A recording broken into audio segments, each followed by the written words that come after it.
Улаан сангаргийн мэнд төргөө зэгчтэй мэдээ эхлэж байна. Мэдээ бол баримт, бид баримтыг баталгаажуулна. Манай өнөөдрийн мэдээлэл хөтөлбөрөөр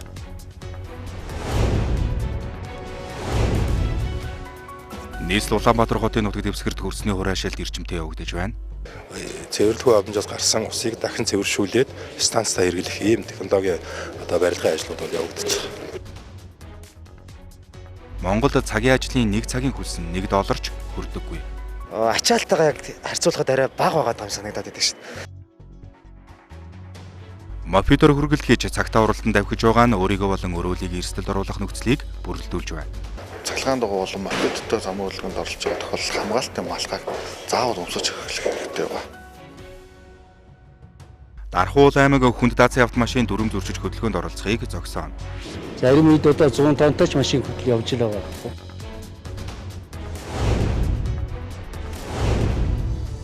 жил бүрийн 4-р сарын 22-ны энэ өдрийг бүх нийтээр их дэлхийн өдөр болгон тэмдэглэдэг түүхтэй. Тэгвэл мянган сорилтын сан нийслэлийн засаг даргын тамгын газартай хамтран Улаанбаатар хотын усны тулгамдсан асуудал ба шийдэл сэдвт хэлэлцүүлгийг өнөөдөр зохион байгууллаа. Улаанбаатар хот 2030 он гэхэд унтны усны хомсдолд орж болзошгүй гэсэн таамаглал 2 жилийн өмнөөс яригдж эхэлсэн. Гэтэл өнөөдрийг хүртэл Улаанбаатар хотын иргэдийн унтны усаа нөөцлөх сан агуулах байхгүй нь манай улсын хөгжилд ямархуу түвшинд байгааг харуулах мэт. Сүүлийн 30 жилийн хугацаанд төр засгаас Улаанбаатар хотын хөгжлийн асуудлыг хайж орхигдуулсан байдал нь өдгөө унтны усны хомсдол үүсэх, ойн сан бүхий газар ховордох зэрэг экологийн тэнцвэрт байдал алдагдахад хүргэсэн нэг том шалтгаан хэмээн нийслэлийн засаг дарга хэлж байсан юм. Тулаад улс орн болон өөрийн оновчтой тийм оновчтой сайтай зөвлөмжүүд гаргаад түүн дээрээ суурилсан менежментүүдийг хийж хэрэгжүүлж байгаа.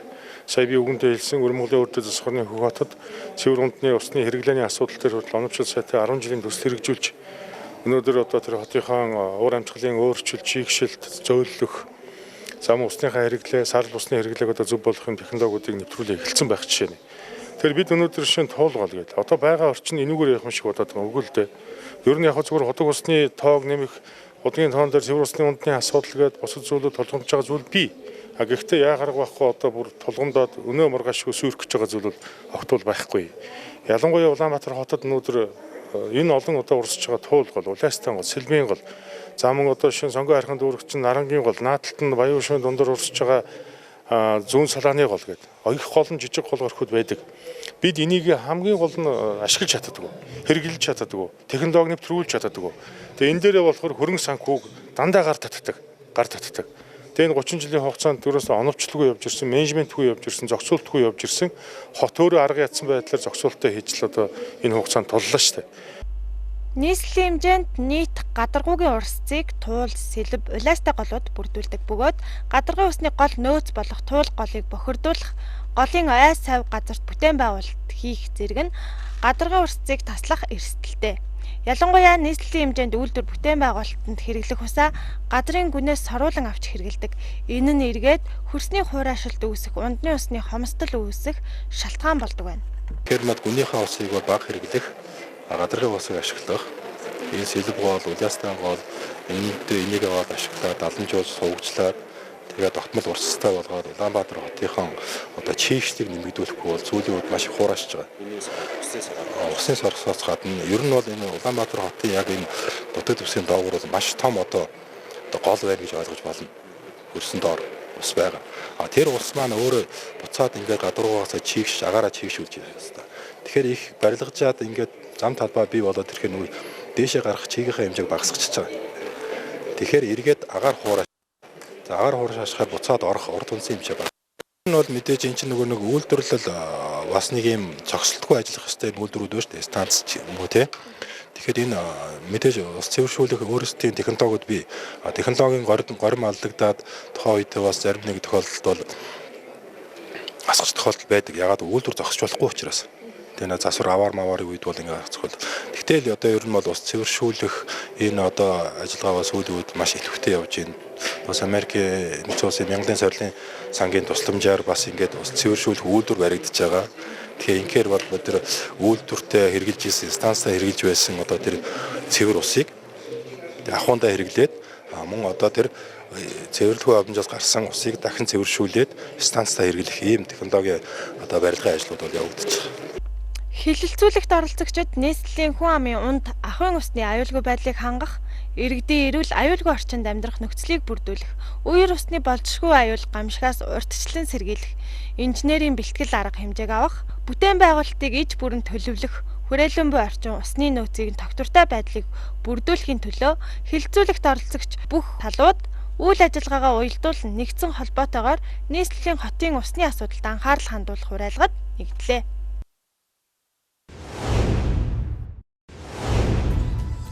Оюутнуудын хувьд хичээл сургуулийнхаа хажуугаар цагийн ажил хийж амжиргаагаа залгуулах болдог.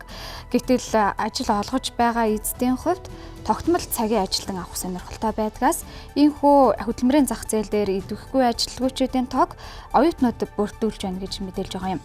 Тэгвэл оюутнуудад тулгамдж байгаа цагийн ажил болоод цалин хөлстэй холбоотой асуудлыг манай сурвалжлагч сурвалжилжээ.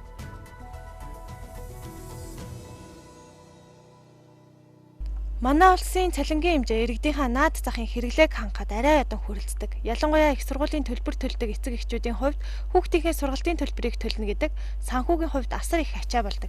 Иймээс оюутан залуучууд хэрэглээний мөнгөө өөрсдөө олж гэр бүлдээ дэм болох үүднээс хичээлийнхаа хажуугаар цагийн ажил хийх хүсэлтэй байдаг байна. Өнөөдрийн байдлаар гэх юм бол одоо нийт оюутан залуучууд маань цагийн ажлын байрыг илүү их сонирхож хичээл номынхаа хажуугаар хийх боломжтой ажлуудыг маш их сонирхож ирж байгаа. Тийм учраас залуучууд тухайн одоо ажлын байр хийхэд олдсон ерөнхийдөө харьцангуй бага. Олдлоо гэхэд юу гэдэг барилгын салбар юм уу, үйлдвэрийн салбар, үйлчлэгээний салбар байдаг. Тухайн оюутнууд маань ажил хийх хүсэл байваач яг цалин мөнгө өгөхгүйгээс болдог ямар нэгэн байдлаар цалингийн үнэлгээ харьцангуй одоо бага нэг цагийн одоо 2500-аас 3500 байх жишээ. Тэгэхэд өнөөдөр одоо евро доллар өссөн байна нэг цагийн хөлс нь одоо $1 хүрэхгүй. Гадаадын улс оронд суралцдаг монгол оюутнууд хичээлийнхаа хажуугаар цагийн ажил хийж, цалингаараа сургалтын төлбөрөө төлөөд зогсохгүй. Өөртөө болон гэр бүлийнхэндээ илүүчилж хүрэлцдэг гэв. Гэтэл эх орондоо суралцж буй оюутнууд хичээлийнхаа хажуугаар цагийн ажил хийхэд нэг цагийн хөлс нь 2500-аас 3500 төгрөг байдаг. Хичээлийнхаа хажуугаар хийсэн хэдхэн цагийн ажлын хөлснөөс татвар шимтгэл гэх татаасууд өгснөөр гар дээр үлдсэн багахан мөнгөөр өөрийнхөө хэрэгцээг хангахад хүрэлцдэггүй. Автобус унаандаа зарцуулаад л таардаг хэмээн оюутнууд байсан юм аа. Гэхдээ яг өдрөөр хийдэг бол гайгүй. Өөрийнхөө хэрэглээг хангаж хэрэглээг бол хангаж чадахгүй. Тэгээд яг тухайн компаниас шалтгаалаад өөр байна л да.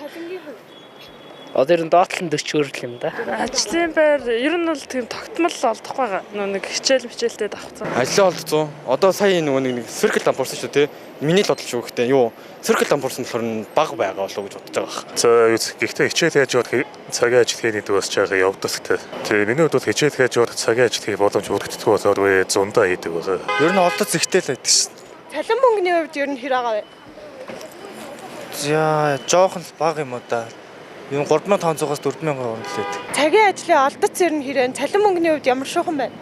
Яг уу цагийн ажлын үед яг олдоц их байгаа ч гэсэн яг хичээлийнх нь хуваар цаг завтанд яг таарч өгөхгүй байгаа болов уу гэж харж байна. Яг тэгэхээр нөгөө цагийн ажил яг өдрийн цагаар хийгээд байдаг. Тийм шөнийн цагаар ажиллах ажилтан ховор байгаа болов уу гэж бодож байна. Ачаалтайгаа яг харьцуулахад арай бага байгаа юм санагдаад байдаг шин. Тэгээ угаасаа нэг одоо яг зарцуулахад ч гэсэн нэлээд юмнууд үнэтэй болсон учраас нэлээд хангалттай биш байгаа болов уу гэж харж байна. Залуучуудын хувьд оюутан нас гэдэг амьдралд хүл тавих эхлэл нь болж байдаг. Сурахын хажуугаар нийгмийн харилцаанд орж бие даасан хувь хүн гэдгээ мэдэрч эхэлдэг. Энэ үедээ тэдгээр залуус гэр бүлийнхэндээ дэм болох, өөрийнхөө хэрэгцээг өөрөө хангах хүслээр ажил хөдөлмөр хийх хүсэл нь эд оргилж байдаг. Гэтэл сурахынхаа хажуугаар өдөржин шөнөжин хийсэн ажлыг нь боддоор үнэлэлгүй 5 цаас өгөөд гаргах нь залуучуудын ажил хийх хүсэл рүү ус цацаж эх орноосоо дайжин гадаад дэв зорих хүслийг нь өдөөж байдаг. Тиймээс төр засгийн хэмжээнд залуучууд руугаа чиглэсэн дөрвтэй арга хэмжээ авах нэг шаардлагатай байгаа юм.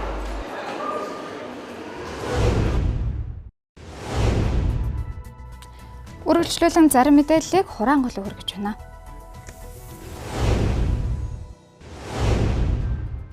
Өнгөрсөн 24 цагийн хугацаанд улсын хэмжээнд коронавирус талбарын 29 тохиолдол шинээр батлагдсан байна. Шинээр илэрсэн тохиолдлуудын 21 нь Улаанбаатар хотод 8 орнуудад бүртгэгдсэн байна. Одоогоор уг өвчний улмаас эмнэлэгт 184 хүн гэртээ эмчилж байгаа бол 582 хүн гэртээ тусгаарлагдсан эмчилж байна. Эмнэлэгт байгаа иргэдийн 11 хүнд 44 хүнд 118 хүн өвтөр 12 нь хөнгөн онцтой байгаа юм байна. Орон нутгийн хувь талбарын тохиолдол Өмнөговь аймагт 6, Дархан уул аймагт 1 батлагдсан тухай эрүүл мэндийн яамнаас мэдээллээ. Улсын хурлын чуулганы хуралдаанаар төсвийн тодотголыг дагалдуулан өргөн мэдүүлсэн хуулийн төслүүдийг хэлэлцэж байна. Уг хуулиараа төрийн үйлчлэгээний албан хаагчдын шатлалын заримыг 1 ижил төвшөнд хүргэн нэмэгдүүлсэн байна. Энэ талаар хөдөлмөр нийгмийн хамгааллын сайд Ариун Заяа мэдээлэл өгчээ. Тэрбээрээ төрийн үйлчлэгээний албан хаагчдын цалин төсвийн тодотгол батлагдсны дараа буюу 5 дугаар сарын 1-ээс нэмж олгогдно. Өмнөх сар удаагыг нөхөж олгоно гэсэн зүйл байхгүй. Төрийн үйлчлэгээний 12 зэрэглэлийн эхний 5 шатлал нь 1 ижил цалинтай болно. Өөрөөр хэлбэл 1-ээс 4 дугаар шатлалууд шууд 5 дугаар шатлалтай ижил болно гэсэн үг. Төрийн үйлчлэгээний 1 дугаар шатлалаар 467,374 төгрөгийн цалин авдаг байсан бол 5 дугаар шатлал руу орсноор 523,405 төгрөг болно гэсэн үг гэж мэдэгдэжээ. Монгол улсад гүйлтийн спорт нийтийн биеийн тамирыг хөгжүүлэх, гүйлтээр хичээллэгч сонирхогч иргэдийн тоог нэмэгдүүлэх зорилгоор Улаанбаатар марафон олон улсын гүйлтийг жил бүрийн 5 дугаар сарын 3 дахь 7 хоногийн бян бараг зохион байгуулах уламжлалтай болсон. Сар дахлын улмаас 2019 оноос хойш гүйлт зохион байгуулагдаагүй. Харин энэ жилийн гүйлт 5 дугаар сарын 28-нд болохоор товлогдсон байна. Улаанбаатар марафон 2022-д оролцох иргэдийг энэ сарын 15-наас бүртгэж эхэлсэн бөгөөд 5 дугаар сарын 20-нд бүртгэж дуусгах нэ.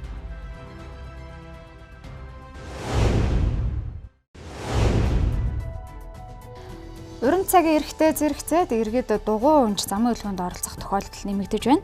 Энэ нь нэг талаас төвчрлээс ангид байх боломж хэдий ч нөгөө талаас стандартын замгүй нийслэл дугуйгаар аялах нь томоохон эрсдлүүдийг дагуулж байгааг мэдээллээ. Мотоцикл мофид ундаг дугуйн зориултын зам байхгүйгээс хөдөлгөөнд оролцохдоо автомашин сүлжих хажуугаас гинэт гарч ирэх, харанхуйд гэрэл дохио өгөхгүй байх зэрэгээр жолооч нарын бухимдлыг төрүүлдгээс гадна осол аваар гарах нэг том шалтгаан болж байна. Тэр дундаа бизнесийн байгууллагын мофидор хүргэлт хийх болж цагтаа уралдан давхиж байгаа нь өөрийгөө болон өрөөлийг эрсдэлд оруулах нөхцөлийг бүрэлдүүлж байна. Нийслэл Улаанбаатар хотын замын хөдөлгөөний төвчрлийн ачааллаас шалтгаалаад иргэд минь айл болох нэг төвчрэл саталт зогсож цаг алдахгүй гэдэг зорилгоор одоо өндөр дугуй мофид цахилгаан дугуйнууд ихээр унж замын хөдөлгөөнд оролцож эхэлж байна. 2022 гарснаар 1-р үйлдвэрлэлийн хэмжээнд Монгол улсын хэмжээнд нийт мотоциклтэй холбоотой зам тээвэр осол 46 тоо бүртгэгдсэн байгаа. Үүний улмаас хөдөө орон нутагт 21 үний амнаас эрсдэж 27 үний бие тул гэмтэл учирсан. Ийм статистик том мэдээлэл байна. Нийслэл Улаанбаатар хотод мөн 1-р үйлдвэрлэлийн байдлаар ундаг дугуйтай замын хөдөлгөөнд оролцож байгаад одоо 4 хүн цэвэр эрсдэл мөргүүлээд одоо гэмтэж бэртсэн ийм статистик том мэдээлэлтэй байна. Ингээд иргэд болон жолооч нарт анхааруулж хэлэх замын хөдөлгөөнд одоо оролцох үедээ дугуйтай болон цахилгаан скутер цахилгаан дугуйтай замын хөдөлгөөнд оролцож байгаа үедээ замын хөдөлгөөний дүрм заасны дагуу зорчих хэсгийн баруун гартлаар явах. Ундаг дугуйтай явж байгаа тохиолдолд болохоор явган үний замаар ундаг дугуйнд зориултын замаар зориултын игнийгээр замын хөдөлгөөнд оролцохыг анхааруулж байна. Мөн цахилгаан дугуйтай явж байгаа тохиолдолд цахилгаан дугуй болон мофидтой замын хөдөлгөөнд оролцож байгаа тохиолдолд хамгаалтын малгайг заавал өмсөж эхлэх хэрэгтэй байна. Мофид нь ундаг дугуйн төрөлд ордог. Моторт ундаг дугуйг 16 нас хүрсэн хүн жолоодох хэрэгтэй байдаг. Гэхдээ 10 км/цагаас илүү хурд хэдрүүлж болохгүй. Мөн зорчих хэсгийн баруун талаар явна. Баруун игнээ эвдрэлтэй бол явган хүний замаар явж болно. Игнээ солих болон гэрлэн дохио гарцаар гарахдаа бууж түрж гарах ёстой. Гэвч энэ дүрм Улаанбаатар хотын зам дээр үйлчлэхгүй байна. Жолооч нарын хувьд бас анхааруулж хэлэх зүйл бол байгаа. Учир нь бол жолооч нар маань одоо замын хөдөлгөөнд оролцож байгаа үйлдэлээ өөрчлөх буюу одоо игнээ барь өөрчлөх үедээ талиндаа хараад ойрт ирж байгаа тээвэр эрсдэл байна уу одоо солих байгаа игнээс дараас авч байгаа тээвэр эрсдэл байна уу гэдэг зүйлийг анзаардаг болохоос биш. Одоо яг мотоцикл дээр явган зорч биш дугуйтай иргэд ингээд ачаагаар нь орж ирж байгаас анзаарахгүй байдаг. Иймд одоо тээвэр эрсдлэж жолоож аваад игнээ бариа өөрчлөх чигээ өөрчлөх тохиолдол талиндаа бас маш сайн харах шаардлагатай байна. Мөн тээвэр эрсдлээ одоо баруун гартлаа буюу шах зогсоох 1-р игнээ зогсоох үедээ араас явж байгаа дугуйтай иргэдийг бас анзаарч харсныхаа дараа талиндаас харсныхаа дараа хаалгыг онгоолж суух шаардлагатай байна. Яг хажуугаар нь гарч байгаа дугуйтай иргэнийг цахилгаан дугуйтай иргэнийг харахгүйгээр бас хаалга онгоолох гэрэг чиглэгээ одоо мөргөж шүрэх байдлаар бас гэмтэл бэртэл учруулах тохиолдлууд бас баггүй бүртгэж байгаа. Хүүхдүүд мофит, ундаг дугуй, ролик, скутертэй зорчих хөдөлгөөнд ихээр орох болсон. Тиймээс эцэг эх асран хамгаалагч нарын харааг хяналт үүрэг оролцоо шаардлагатай байгааг тээврийн цагдаагийн албанаас хэлж байна. Мөн автомашины жолооч нараа замын хөдөлгөөнд оролцохдоо анхаарал болгоомжтой байж, толилтойгоо сайн харьцаж явах хэрэгтэйг сануулж байна.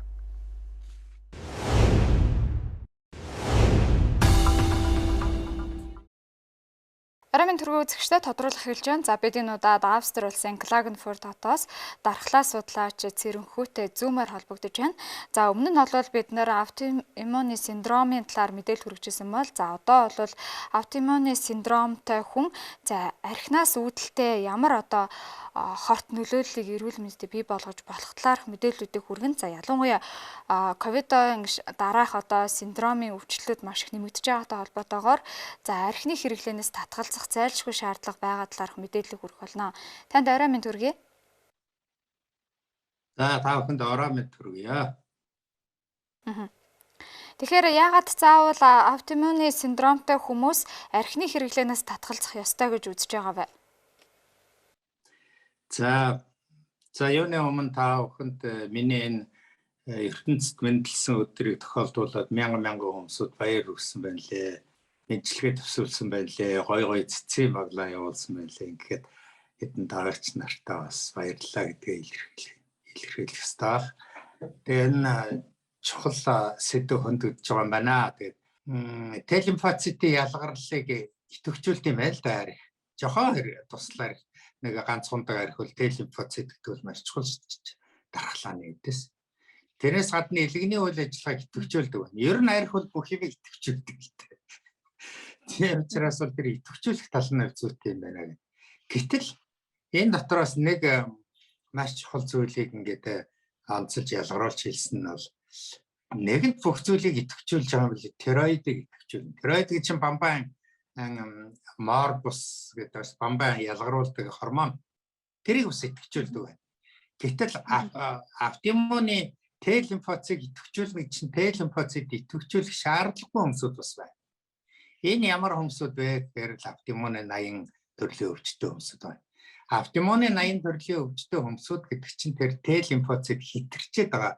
Би энийг бол маш олон удаа хэлсэн.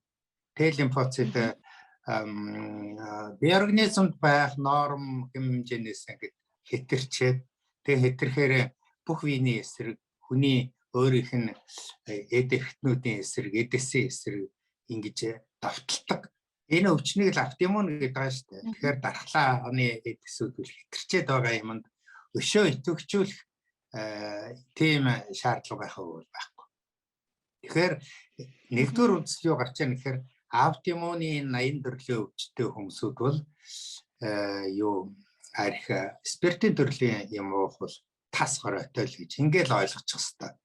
Тэгээ энэ аутоиммуны өвчин дотроос 3 өвчин онцлоод жишээ болгоод яриа тий. За энэ бол Morbus Hashimoto гэдэг тэр Японы эрдэмтний нэрээр нэрлэгдсэн Hashimoto өвчин байгаа. За энэ бол гипертироид. Гипертироид гэдэг нь юуны бамбан тироидны гормон дутагдaltaй гэсэн үг. Тэр тироид ихсгээр гипер болчихж байгаа ихсгээр. Багасгаар бол Hashimoto болчиход ийм л байгаа юм л. Тэгэхээр дутагдaltaй бамбайн дутагдaltaй байна гэдэг чинь нөгөө довтолж байгаа юм их байна гэсэн үг шүү дээ. Тэр аутоиммуны эдэсүүд иммун системийн эдэсүүд илүү их довтлохоор цуснд байгаа хэмжээр багасч байна. Ийм логикоор ойлгох хэрэгтэй. Тэгэхээр Hashimoto-тэй хүмүүсүүд бол ерөөсөө архивч болохгүй. За нөгөөх нь сахарын диабет. Сахарын диабет бол энэ 80 дугаар өвчин байгаа. Тэр 80 хамгийн сүүлд чигсалтанд орсон. Энэ сахарын диабетээр бол ерөөсөө болохгүй. Яг бол алкогольны зүйлүүд бол энэ аутоиммуны тэр довтлогоо юм дэл ихсгдэг. Тэр чинь нойр улчирхаан дараа товруу гэдэг юм байдэн штэ. Тэр чинь л инсулин ялгаруулж яадаг.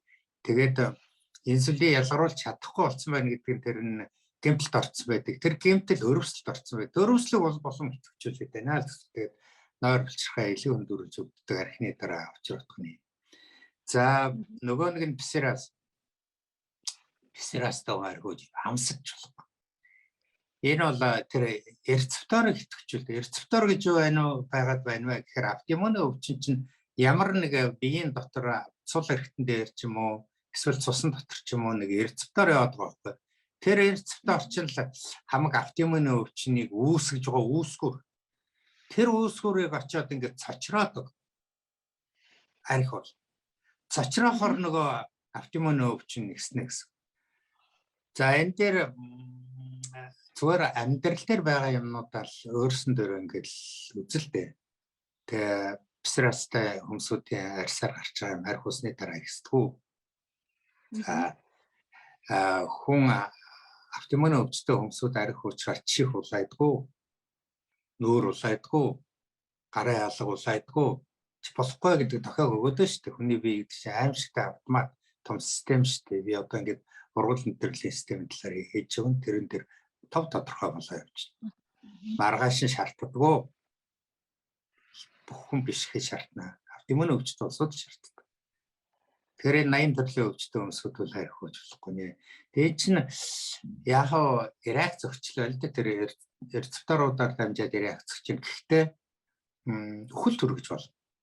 Үхэл төрөж болно. Яг тэгвэл тэр ургал мэдрэлийн систем гэдэгтэй холбоотой явж байгаа.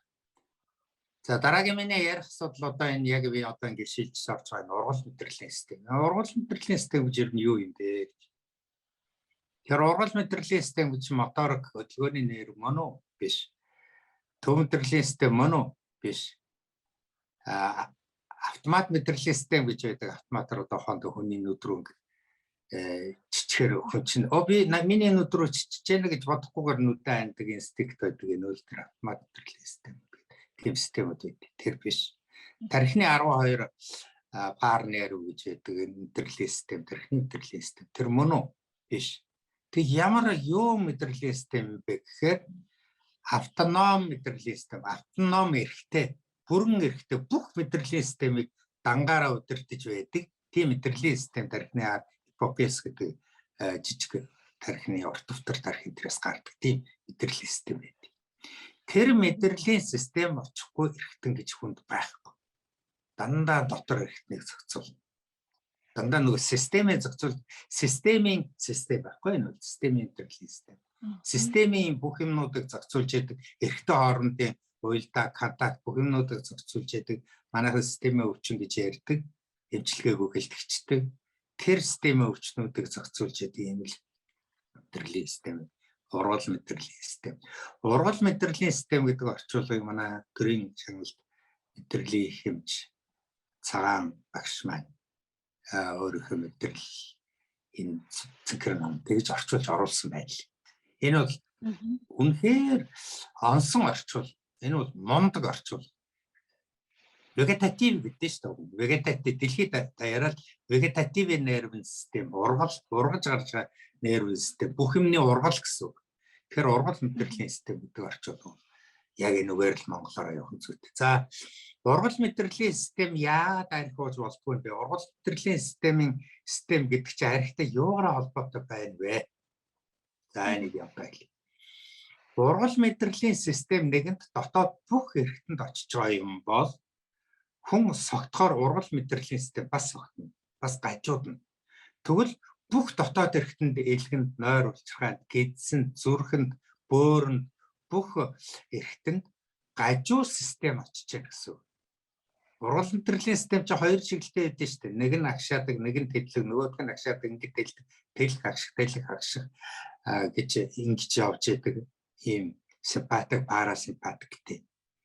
Симпатик нь агчааж өгнө, парасимпатик нь тэлж өгнө. Тэгэхээр чинь судасны хан хүртэл ургал мэдрэлийн системтэй болоо явчих чинь холбоотой болоо явчих байгаа.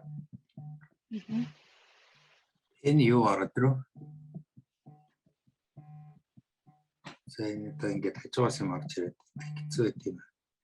За тэгээд ургал мэдрэлийн системд нэгэнт хажууд л өгч байгаа тийм зүйлийг хүн хэрэглэх ёстой юу? Ерөөсөө хэрэглэхгүй шүү дээ. Т-лимфоцитын дээр очиж чинь Т-лимфоцитыг хиймлэр төвчүүлчих чинь шүү дээ. Тэгэхээр Т-лимфоцит гэдэг чинь дархлаа. Тэгээд дархлааг маш их хэмжээгээр нормноос нь хэтрүүлээ ялгаруулчих чинь.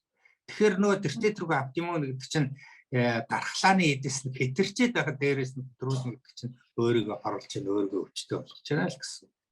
Тэгээд за дараагийн асуудал. Яагаад хүн тэгээд донтдог вэ архинд?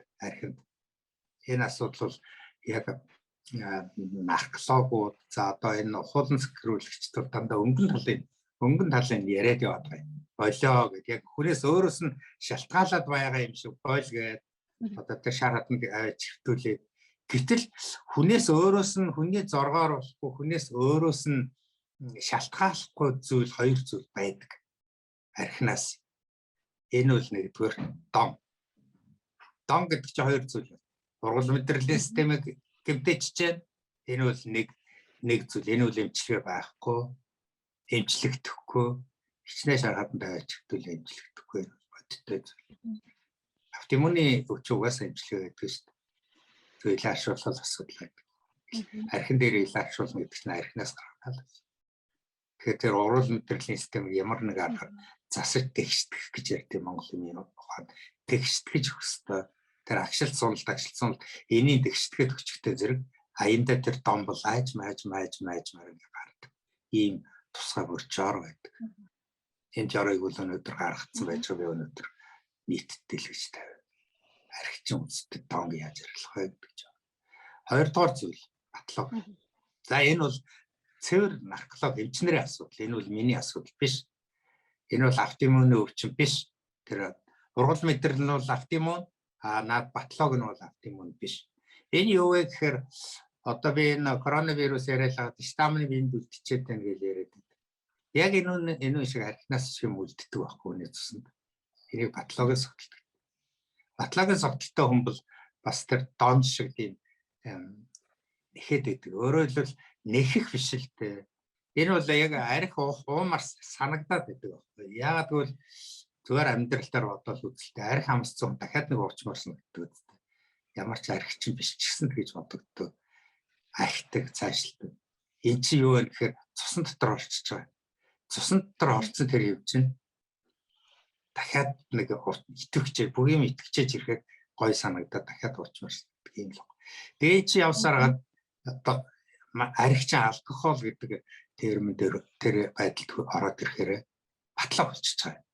Батлогийн согтолт. Өөрөөр хэлбэл тэр согтуу эдээс цуснд байгаа согтуу эдээс хүний цуснд байнга байна гэсэн. Байнга. Ээлтэй шүү дээ. Энэ бол байнга арх унаал гэсэн. Тэгэхээр чи нэг талаар тархины ургал мэдрэлийн систем тархинд байгаа асуудал болчихж байна. Энэ бол дон, энэ бол автоиммуны өвчин, энэ бол эмчилгээ авахгүй, нөгөөх нь бол эмчилгээд. Ийм 50% эмчилгээтэй 50% эмчилгээгүй ийм зүйл байгаа учраас бүр эмчилгээхгүй. Ийм байгаа даа. Тэгэхээр Монгол улсын ерөнхийлөгчийн санаачлахаар за бүх нийтээр архины хэрэглэнээс татгалзъя гэдэг уриалгыг төвшүүлж байгаа. За одоогоор бол бас үндэсний аюулгүй байдлын зөвлөл бол хуралдаад за тодорхой тооцоо судалгаануудыг гаргаж эхэлсэн. За тодорхойлбол Монгол улсад архины онцгой албан татвар олон улсын дунджаас 3-аас 4 дахин бага байгаа гэдэг мэдээлэл байгаа. За нэг иргэнд ноогдож байгаа архины хэрэглээ 12 литр байна ч гэдэг юм уу. За ийм олон асуудлууд гарч ирж байгаа. За эргээд архины хэрэглэнээс үүдэлтэй маш олон өвчлөлүүд бий болж байгаа гэдэг мэдээлэлүүд байгаа. За тэгвэл яг энэ ерөнхийлөгчийн дэвшүүлж байгаа санаачлагын хүрээнд архины хэрэглэнээс татгалзах энэ аяны хүрээнд бас цаашид бас залуучууд юун дээр анхаарах шаардлагатай байна гэж харж байгаа байна. Энэ бол одоо маш сайхан зүйлтэй. Ер нь бол монголчууд бол арх бол шаардлага байхгүй, арх бол зохихгүй ийм л юм байгаа юм.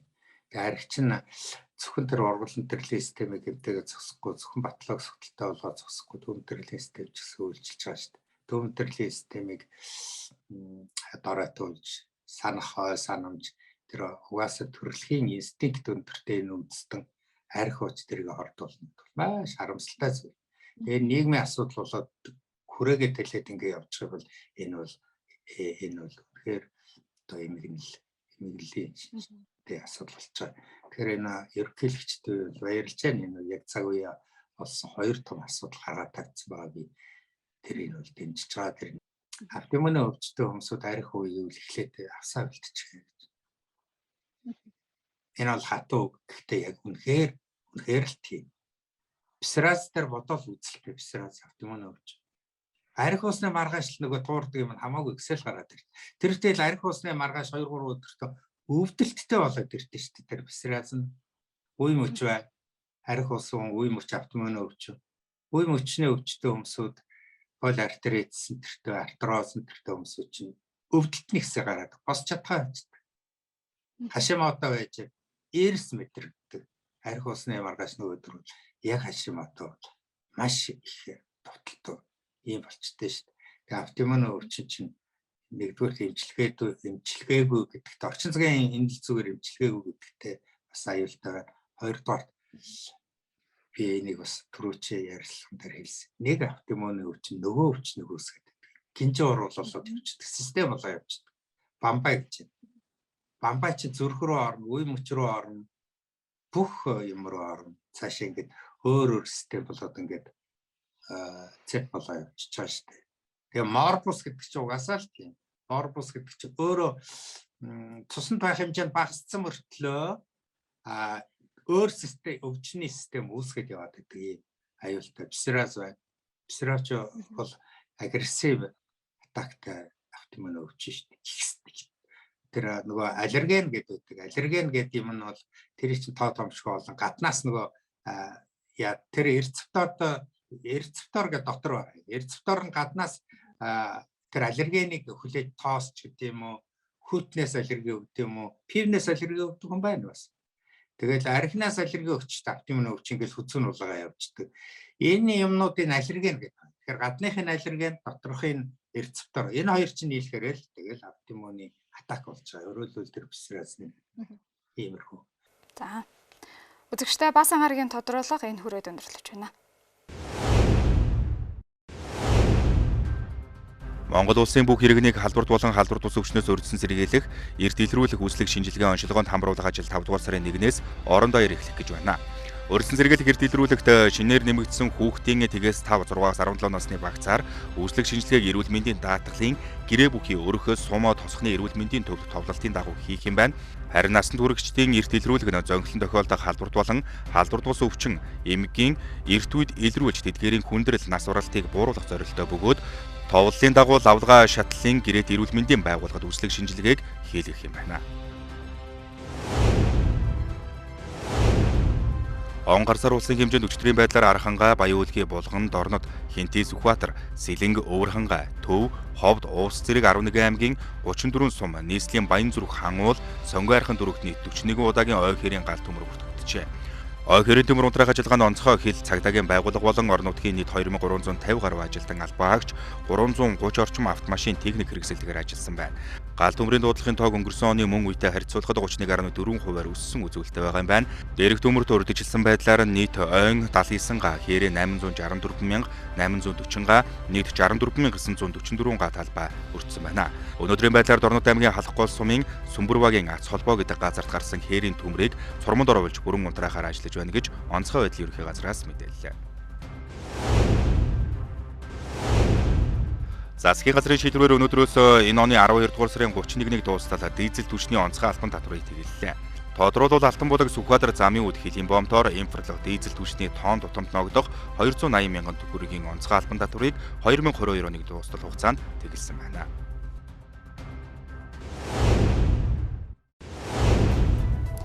Уул уурхайн олборлолт болоод барилгын ажил эхлэж байгаа энэ үед Дархуул аймагт хүнд аврын автомашиныг төв замаар зорчуулахгүй байх шийдвэрийг гаргаад байгаа. Учир нь хүнд даацын автомашинууд замын эвдрэл гэмтэрлийг үүсгэж байгаа гэдэг шалтгаанаар иргэд шаардлага хүргэлээд байгаа юм а. Том аврын автомашиныг хот дотор явуулахгүй байх, замын хөдөлгөөний дүрмийг эдгээр автомашины жолооч нар биелүүлэхгүй байгаад замын цагдаагийн газраас авах арга хэмжээг хангах шаардлагатай гэдгийг иргэд хэлж байна. Хүнд даацын автомашинууд хотын засмал замаар дуртай газраараа явж байгаа нь олон талын хохирол учруулж байна. Тухайлбал сургууль хичээлдээ явж байгаа хүүхэд багчуудын зорч хөдөлгөөнд саад болж мөн засмал зам хурдан эвдэрч гэмтэхэд нөлөөлжээ. Ер нь одоо энэ дархан чинь бол 25-аас дээш тонны машинууд бол маш их болчиход байна шүү дээ. Одоо сүүлийн үед бол 25-аас 50-60 тонн хүртэл. Зарим үед одоо 100 тоннтой ч машин хүртэл явж л байгаа байхгүй. Тэгэхээр эдгээр чинь замын ачаал бас нөлөө үзүүлээд эвдрэл гэмтэлтэн. Тийм учраас тэрнээс урьдчилан хамгаалж иймэрхүү арга хэмжээ иргэдийн өгсөн санал хүслийн дагуу авч байгаа юм байна л гэж ойлгож байна. Хот дотор 8 тонны даацаас илүү автомашин явахыг хориглосон дохой тэмдгийг гудамжны 10 чиглэлд байршуулж, хороолол дунд орон сууцны байшингийн ойр хажууд том оврын машин тавьсан тохиолдолд дугаарыг нь иргэдээс замын цагдаад шуурхай мэдээллийг анхааруулжээ. Дархан уул аймаг дахь сэтгүүлч Архичаас өрн мэдээлүүллээ.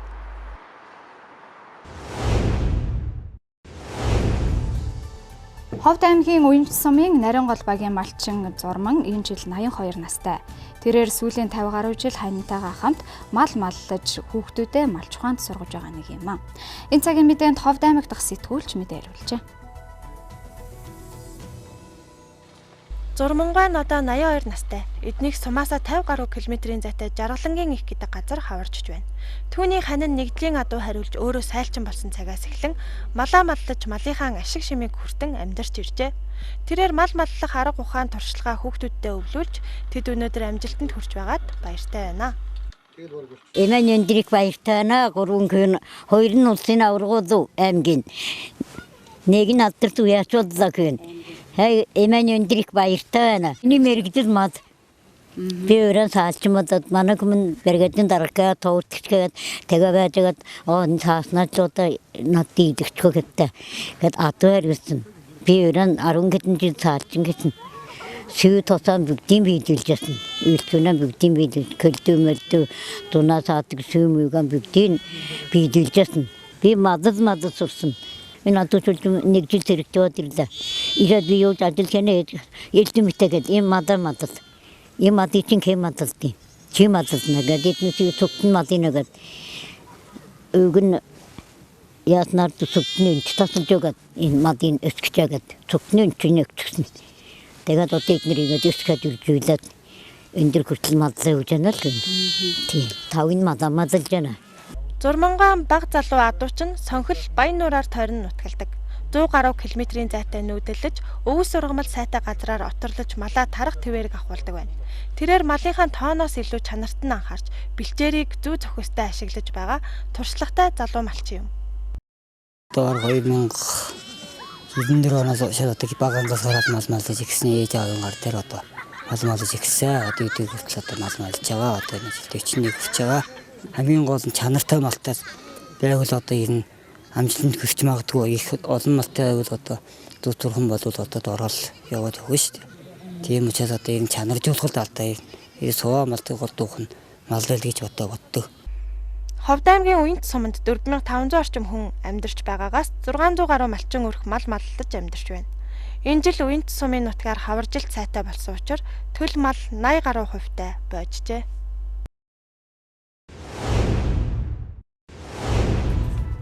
Мэдээллийн хөтөлбөр орчуулагч Тамч Баярбатын бэлтгэсэн гадаад мэдээгээр үргэлжилж байна.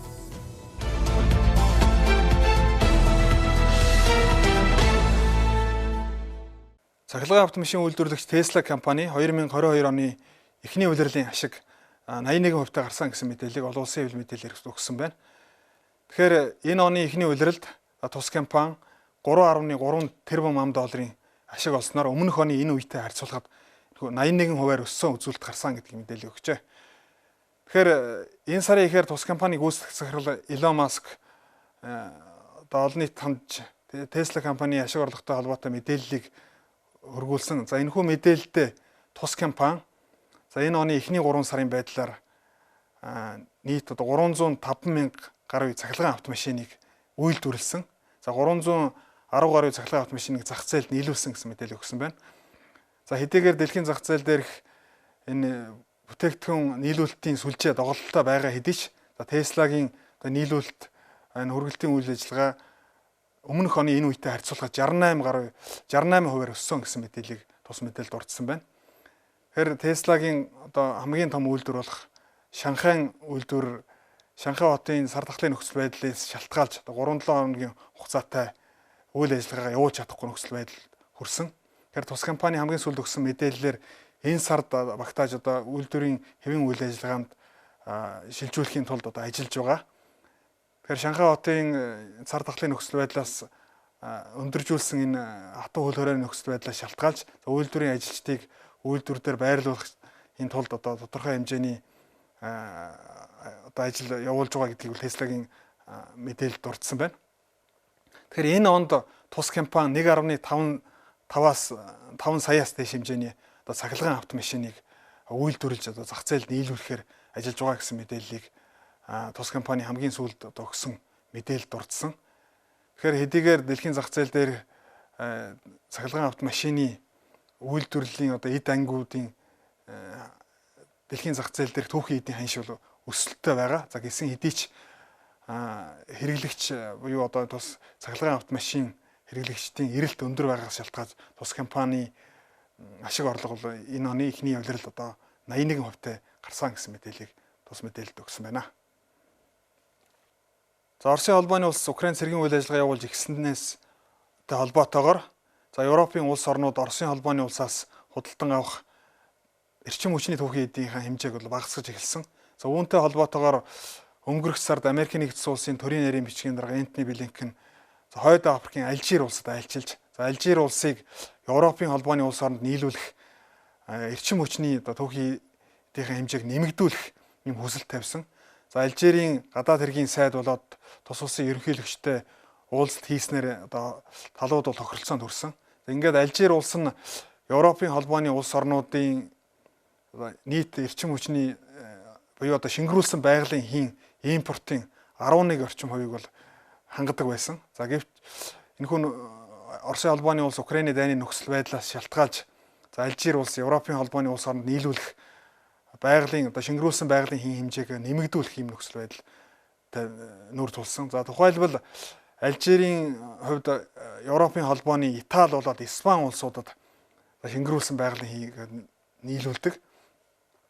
Тэгэхээр Алжир улсад энэ хувьд одоо 3 энэ шингэрүүлсэн байгалийн хий нийлүүлэх 3 хоолой тухайлбал одоо нэг нь Итали улс руу за газар дундын тэнгисээр дамжиж Италид нийлүүлэгддэг. За мөн газар дундын тэнгисээр дамжиж Испани улсад одоо нийлүүлэгдэг нэг хоолой байдаг. За Мароккогоор дамжуулагдж нийлүүлдэг ийм одоо 3 хоолойтой. Тэгэхээр энэхүү байгалийн хийн хоолой хүчин чадлаараа одоо маш өндөр хүчин чадлаар ажиллаж байгаа. За яагаад тэгэхээр өмнөх одоо онуудтай харьцуулахад бол Европын холбооны улс орнуудад нийлүүлэх хэмжээ нэмэгдсэн. За мөн Алжир улс нь өөрөө ОПЕК-ийн гишүүн учраас ОПЕК-ийн гишүүний одоо гишүүнчлийн хүрээнд тодорхой квотоор энэ байгалийн хий одоо газрын тос бол нийлүүлдэг. За ийм учраас Алжир улсын хувьд одоо хүндрэлтэй нөхцөл байдалтай нүүр тулсан гэдгийг эксперт шинжээч нар онцлсан байна. За энэ сарын эхээр Италийн ерөнхий сайд Алжир улсад айлчилсан. За айлчлалын хүрээнд талууд за шинэ байгалийн хий Алжир улсаас Италид нийлүүлэх юм гэрээнд талууд гарын үсэг зурсан. Тэгэхээр эх жилүүдэд Оросын холбооны улсаас худалдан авах байгалийн хийн хэмжээг одоо бууруулахын тулд ялангуяа одоо Европын холбооны улс орнууд тухайлбал Итали улс энэ хэмжээг одоо бууруулахаар ажиллаж байгаа. За Оросын холбооны улсаас нийт импортлдог газрын одоо байгалийн хийн хэмжээнийхээ 40 орчим хувийг л Итали улс авдаг. За одоогийн байдлаар Италийн хувьд нийт одоо шаардлагатай шингэрүүлсэн байгалийн хийн 30% орчмыг одоо импортын 30%ийг бол Алжираас авч байгаа. Тэгэхээр Алжир улс нь ОПЕК-т нийлүүлэх квота хангах, за мөн Европын холбооны улс орнууд ялангуяа Испани, Италид нийлүүлэх одоо нэмэлтээр одоо байгалийн хийн нийлүүлэх юм шаардлага үүссэн учраас за энэ улсын хувьд нийлүүлэлтийн хувьд одоо хүндрэлтэй нөхцөл байдалтай нүүр тулсан гэдгийг Financial Times мэдээлжээ. За дэлхийд эдийн засаг улс төр батлан хамгаалахад бүхий салбарт одоо тэргүүлэгч байр сууриас оролцдог. Дэлхийн хүчрэх гүрэн Франц улсын ерөнхийлөгчийн ээлжид сонгуулийн 2 дахь шатны санал хураалт энэ нэм гарагт болно. Тэгэхээр энэхүү 2 дахь шатны санал хураалтанд оролцох одоогийн ерөнхийлөгч за Эммануэль Макрон тус улсын үндэсний фронт намаас нэр дэвшигч Марин Ле Пен хоёрын хооронд за телевизийн хаалз мэтгэлцээ энэ 5 гарагт боллоо. Тэгэхээр энэхүү хаалз мэтгэлцээ 2 цаг 40 минут гаруй хугацаанд үргэлжилж тус улсын эдийн засаг нийгмийн асуудал за мөн гадаад бодлого дэлхийн дулаалал гэдэг өргөн хүрээнд 2 нэр дэвшигт мэтгэлцсэн байна. За эдийн засгийн асуудлаар нэр дэвшигч Марин Ле Пен одоогийн ерөнхийлөгч Эммануэль Макроны өнгөрөх 5 жилийн хугацаанд хэрэгжүүлсэн түүний алдаатай бодлогын үр дүнд за 10 Франц хүн тутмын 7-гийн хувьд одоо худалдан авах чадвар суларсан. За иймээс цалин одоо нэмэгдүүлэх за татварыг одоо бууруулах за мөн иргэд одоо ажилласан хөдөлмөрсөнийхээ хэмжээгээр урамшууллаа авдаг тогтолцоог бий болгох. За мөн нийгмийн халамж шаардлагатай бүлгүүдэд төрөөс үзүүлэх тусламжийг нэмэгдүүлэх чиглэлээр өөрийн мөрийн хөтөлбөрт тусгасан энэ хүү асуудлаа дэлгэрэнгүй мэтгэлцээний үеэр ярьлаа. За Эммануэл Макроны хувьд түүний энэ хүү бодлогыг зарим талаараа нь шүүмжилсэн. Тухайлбал Марин Ле Пений цалин урамшуул нэмэх асуудал нь тэр өөрийнх нь Германаас бусдад бэлэг тараах шиг ийм улс төрийн амлалт өгч болохгүй. За үүнийг бол эдийн засаг нийгмийн нэлээд судалгаатай асуудал бол хандж иж ийм мэдээлэл хийх шаардлагатай гэдгийг бол онцлсон. За цалин нэмэх асуудал нь өөрөө цалин олгодог ажил олгогчтой холбоотой асуудал. За ийм учраас энэ асуудал дээрх улс төрийн өнгө аястай мэдээлэл хийхгүй байхыг бол түүнээс шаардсан байна. Түүнээс гадна Франц улсын хувьд өнгөрөх жилүүдэд тухайлбал Европын холбооны тус улстай залгаа улс орнуудтай харьцуулахад инфляцийн түвшин бага байгаа нь түүний эдийн засгийн бодлого ус үр дүнтэй амжилттай хэрэгжсэний нэг илэрлээ гэдгээр бол тайлбарласан байна. За гадаад бодлогын асуудлаар одоогийн ерөнхийлөгч Макрон нэр дэвшигч өрсөлдөгч Ле Пенийг Оросын холбооны улстай ойрын холбоотой гэдгээр за энэ сонгуулийн кампанид ажлын турш түүнийг бол эсрэг бол улс төрийн ийм сурчлагаа хийсэн.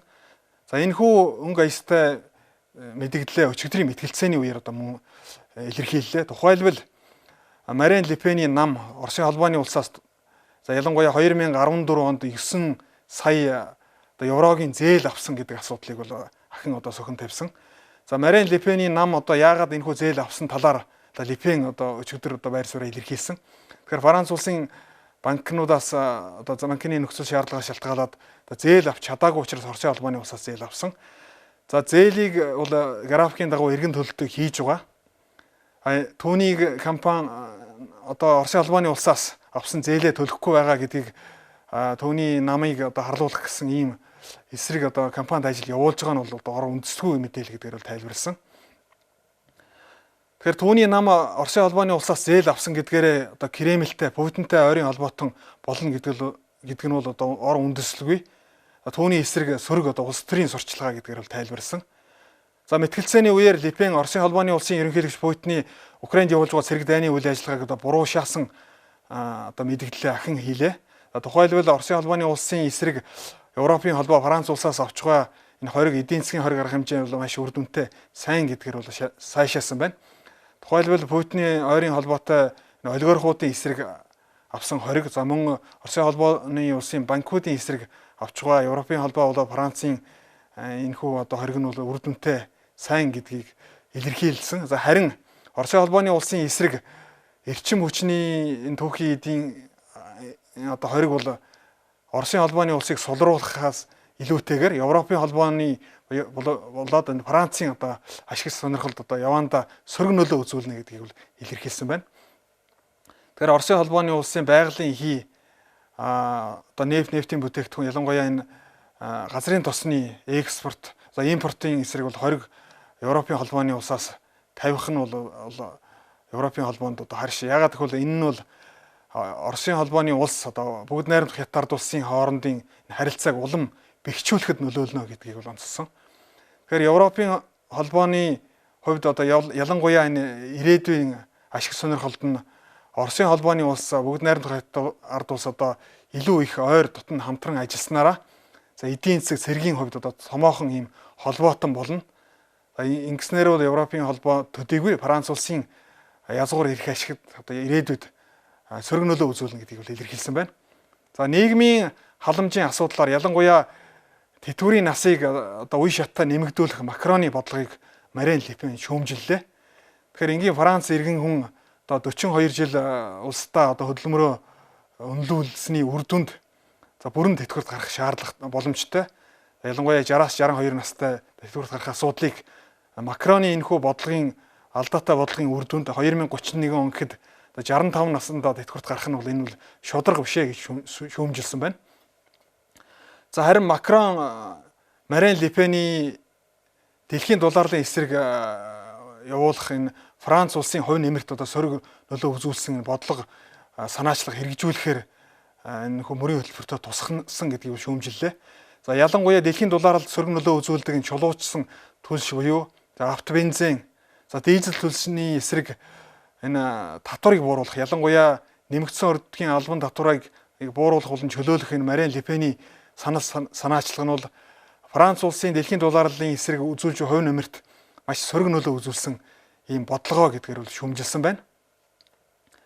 За мөн Францын ерөнхийлөгчийн эдийн засаг нийгмийн амьдралд үзүүлж байгаа энэ алдаатай бодлогын үр дүнд энэ ажилгүйдэл бий боллоо. За ялангуяа энэ гэмт хэрэг Францын нийгэмд одоо буурахгүй байгаагийн гол шалтгаан нь цагаачлалын асуудлаарх мөн түүний алдаатай бодлогоо гэдгийг Марин Ле Пен тайлбарласан байна. Тэгэхээр Франц улс энэ цагаачлалын асуудлаар эргэн харах шаардлагатай. За гэмт хэрэг болоод нийгмийн олон асуудлын ард энэ Франц улсын хяналтгүй явуулсан цагаачлалын бодлоготой шууд холбоотой гэдгийг тайлбарласан. Ийм учраас бүх нийтийн санал асуулга энэ цагаачлал болоод Франц улсын иргэншил олох асуудал дээр явуулах шаардлагатай гэдгийг Ле Пен онцлсан байна. За харин Макроны хувьд түүний энэхүү шийдвэр нь бол үндсэн хуулийн эсрэг, үндсэн хуульд харш гэдгийг бол мэдэгдсэн. За мөн Европын холбоонд элсэх, Европын холбооноос одоо Франц улсыг гарах асуудлаар одоо Марин Ле Пений энэхүү бодлого чиглэгдэж байна гэдгээр Макрон түүнийг бол буруутгалаа. За яагаад тэгэхээр Европын холбоонд өөрчлөлт оруулах шаардлагатай гэж одоо Марин Ле Пен сонгуулийн кампанит ажлынхаа үеэр илэрхийлж байгаа. Тэгэхээр түүний энэхүү санал санаачлах нь Европын холбоонд Франц улсын байр суурийг сулруулна. Тэгэхээр түүний Марин Ле Пений одоо санал санаачлагаар Европын холбоонд ийм өөрчлөлт ороод идэг асуудал байхгүй. За энэ бол улс төрийн одоо шийдэл. Яагаад тэгэхээр Европын холбооны энэ 27 улс гүрнүүдийн одоо шийдэх асуудал болохоос биш Францын одоо ганцхан байр сууриас энэ асуудал шийдэгдэхгүй гэдгээр бол түүний энэхүү санал санаачлагыг бол няцаасан байна. За ингээ үзэгч та бүхэндээ энэ удаагийн гадаад мэдээг сонирхох үзсэн явдалд баярлалаа.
Мэдээлэл хөтөлбөртэй хамт байсан үзэгчдэд баярлалаа. Амралтын өдрүүдийг ая тухтай сайхан өнгөрүүлээрэй.